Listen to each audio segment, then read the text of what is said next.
Hello, are you thinking about buying or selling a house? I want to talk to you today about some myths that are going around. There's so much advice floating around from people on buying a house, and I just want to clarify a few things. One of the myths that I think is a big myth is people say you have to have 20% down to buy a house. The truth is you do not, and very few people actually buy a house with 20% down. Usually it's 3 to 5%. FHA does 3.5%. Now there are USDA and VA, which is 0% down if you qualify. They also have some down payment assistance programs. So you really need to talk to a lender to see, what you actually would have to have, but you do not have to have 20% down to buy a house. So I want to go ahead and make that clear, and because very few people, if they had to save the 20%, would be able to get into a house.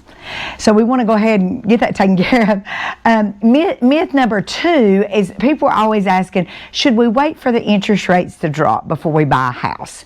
No, you should not. When is the best time to buy? Now is the best time.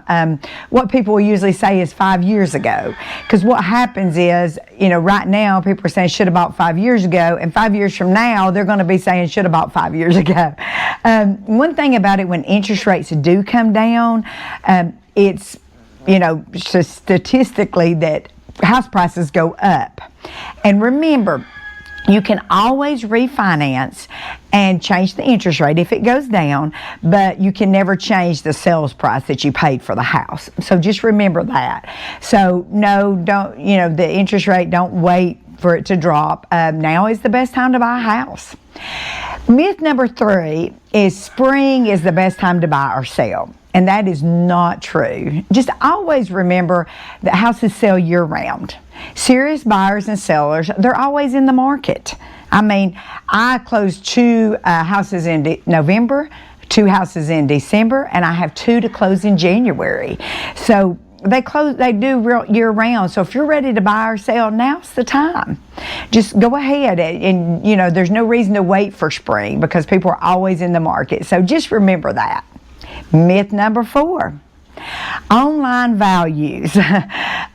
Just remember, if you look it up and you say, oh, online it says this, it doesn't account for a lot of things. It doesn't account for upgrading, or the upgrades. It doesn't account for the condition, the local demand. So you really need to get a realtor involved to do a CMA.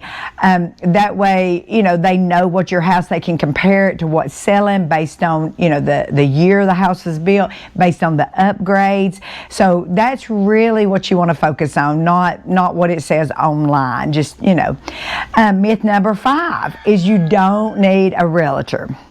Well, of course, I think everyone needs a realtor.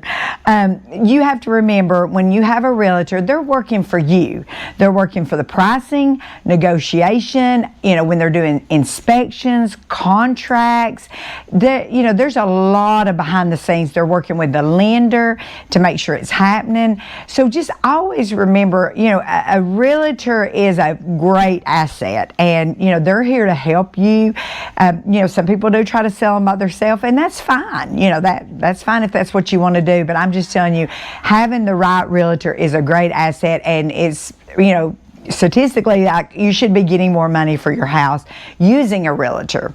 And especially, like I say, all the negotiation, you definitely need them to be in your corner and fighting for you. And just remember, I would love to help you with any real estate needs, and I'm here to protect your money. I'm here to guide you through the process and help you get to the closing table. So if you would, please like and subscribe to my channel, and I'll have a lot more tips coming soon. Thank you.